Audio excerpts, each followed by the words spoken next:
Barakatah Yahweh, Barakatah Yahweh Shah, Barakatah Yahweh, Barakatah Yahweh Shah. All praises to Yahweh Ba'ashem Yahweh Shah, Ba'ashem Kakadash. Yahweh being the name of the Heavenly Father, Yahweh Shah being the name of His only begotten Son, who they ignorantly call Jesus Christ. Now when you go into Revelation, and it talks about the great city. Revelation chapter 11 verse 8, it say, and their dead bodies shall lie in the street of the great city, which spiritually is called Sodom and Egypt. Now, what did Sodom have that this great city has?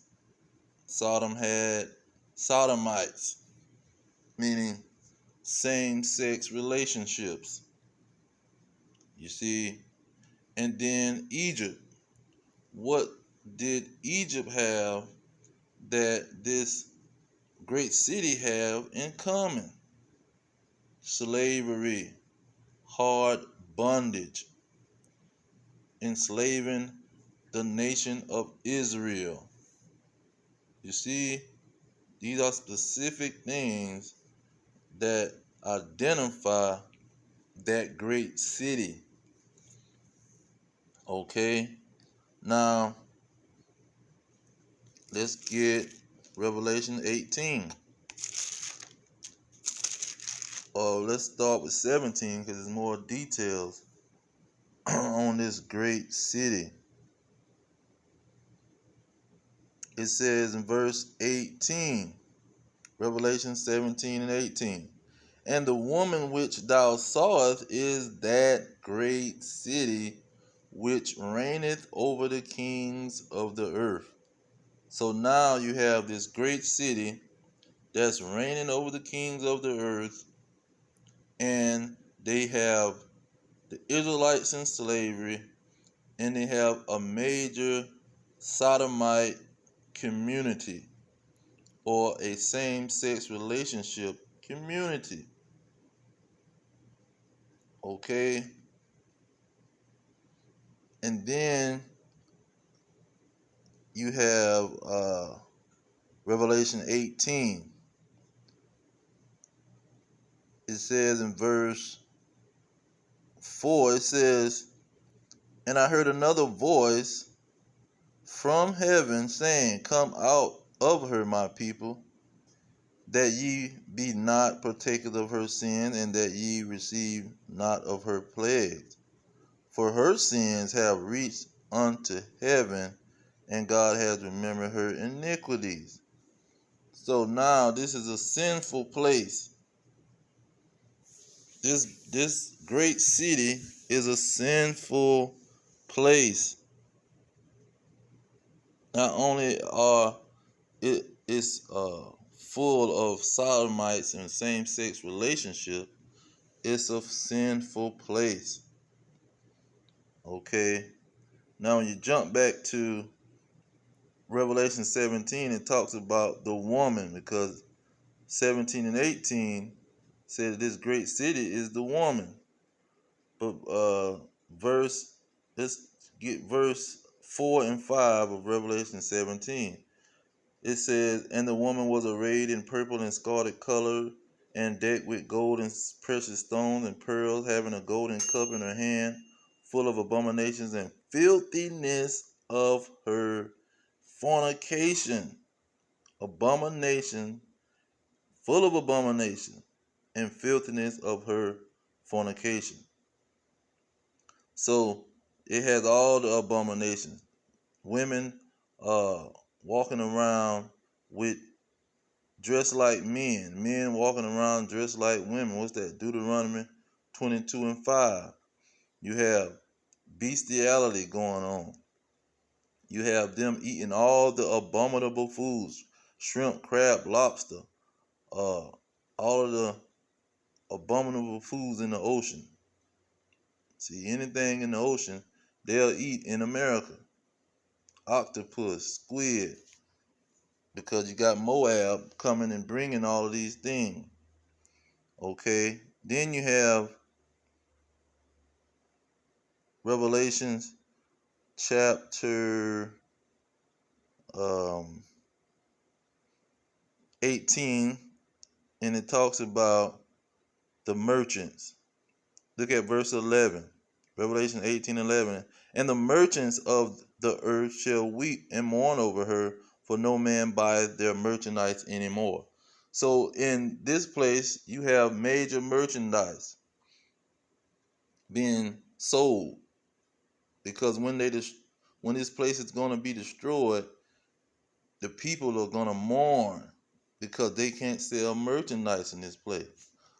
Now let's get Ezekiel chapter 17, because this is Bible prophecy. He's talking about merchants. Revelation 17:4, it says, he cropped off the top of his young twigs and carried it into the land of traffic. See, them young twigs is coming off the tree. And that's why when you saw the slave trade, they had men that was 18 years old, women that was 18. See, they had young people on these ships. The young people was like new cars with no mileage on them.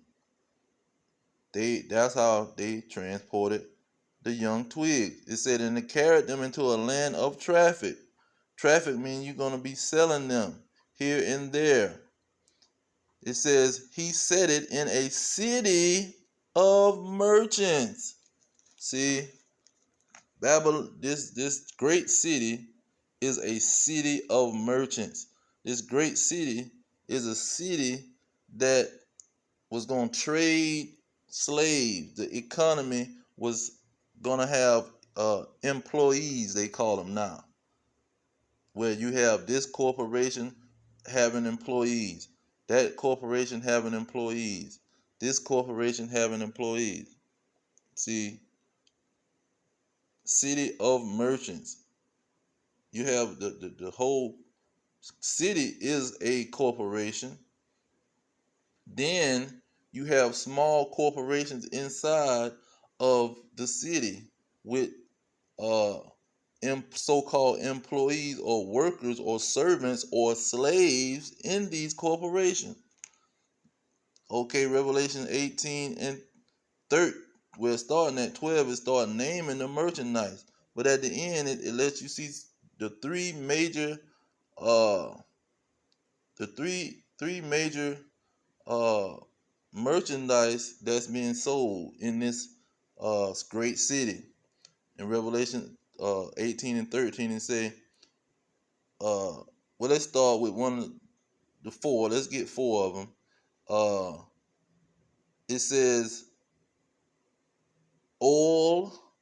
You know, oil is a major. That's why the gas prices is going up, because this is something that's and gas prices is very important in this place. Then you say horses and chariots, meaning transportation, the car system. See, the Patterson Company, so-called descendants of slaves, they was working for making chariots where you have wagons and all of this, and then they invented the car out of that. Just like the slaves invented the wine, because they were the ones picking the sugar cane. And then it says, and slaves and souls of men. See, this great city was a city of merchandise that trafficked, that was full of traffic, meaning selling slaves, buying slaves, filling out applications, saying going on Indeed.com, and we got jobs here, jobs there, jobs here. We hiring here. We help wanted signs all over the place. See, we raised minimum wage. We got minimum wage. So this city was going to be a city of merchandise, a great city of merchandise. Because let's go back to Revelation 18:3, Salakia. It say, for all nations have drunk the wine of the wrath of her fornication, and the kings of the earth have committed fornication with her, and the merchants of the earth are waxed rich through the abundance of her delicacies. So the other nations wax rich off this city. Jump down to verse 7 and say, how much she have glorified herself and lived deliciously. See, these other nations wax rich with this great city, and they live deliciously. Just to name a few, the Arabs come, start gas stations, sell gas. They sell places to stay, hotels, and all kind of other businesses.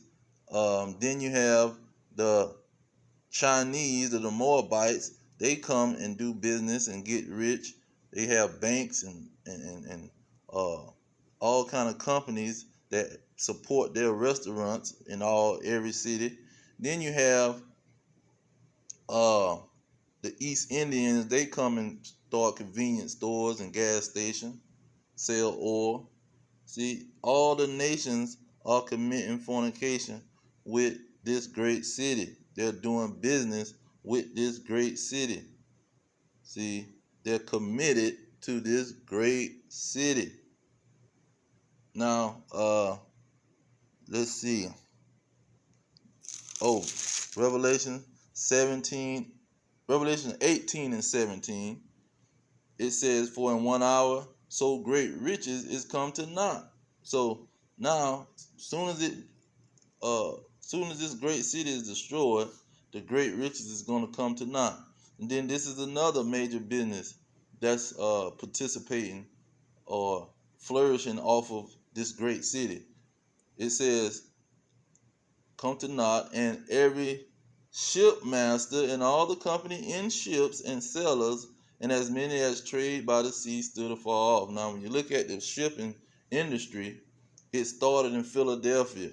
It really took off in Philadelphia because the guy that was in Philadelphia, he started shipping boxes to New Orleans. And so he started making money and upgrading his ships. And then the whole world caught on to what was going on. And now the shipping industry blew up and is shipping goods all over the world, starting from Babylon, the great city, America. This is where everything starts. The car industry, the slave industry, the oil industry, the wine industry. You see, all of the major industries started in the city of merchandise. The Industrial Revolution started in the city of merchandise because you had the Israelites who was under the spiritual bondage like in Egypt, and they was producing all of these things. Jeremiah 51:19. Jacob is the former of all things. So the Israelites was in this great city producing and creating all of the merchandise that was going to be sold in the world between all the nations. And then like in Isaiah 14 and 18, it says that they will go to their own lands. These other kings would be in their own houses or their own homes, and they would be living in glory because they didn't stay in this great city. They took their riches and went to their own city and their own land, and they consulted together to use the Israelites to make this great city and to keep this great city going, keep enslaving the Israelites. Let's get Jeremiah 50. That's why Jeremiah talks about Babylon. Babylon is another spiritual slavery. It represents spiritual slavery. Now let's see here. Jeremiah 50 and 33, it says, thus says the Lord of hosts, the children of Israel and the children of Judah was oppressed together, and all that took them captives held them fast. See, all the nations was involved. They refused to let them go. See, they didn't want to let them go because that was going to take their wealth out of their pockets. Look at verse 34. Their Redeemer is strong. The Lord of hosts is his name. He shall thoroughly plead their cause. What's that, Joel? Joel 3 and 2. He shall plead with these nations. He gonna gather the nations and plead with them.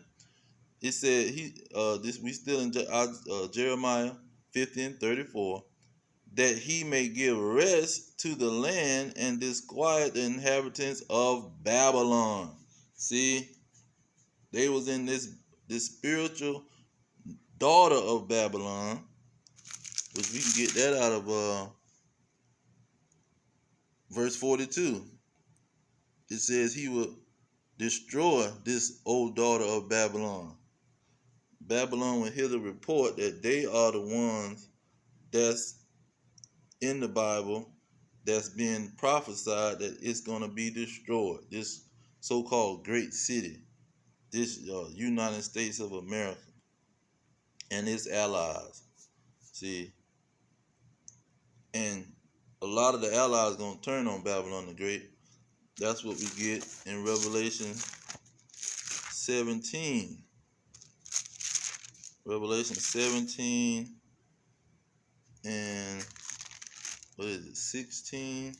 It said, and the 10 horns which thou sawest upon the beast, these shall hate the whore, the woman, the great city, and shall make her desolate and naked, and shall eat her flesh, and burn her with fire.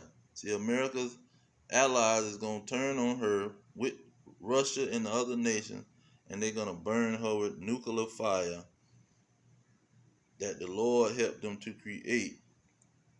See, it said, well, no weapon is formed against thee shall prosper, but that weapon that is formed was formed by the Most High. He formed these weapons so he can destroy Babylon, the great city.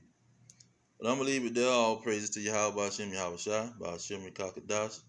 Double honor to the elders pushing the truth. Peace to the elect worldwide. The blacks, Hispanics, and Native Americans, descendants of slaves scattered around the globe on slave ships and through many captivities. Our kingdom is at hand. Shalom.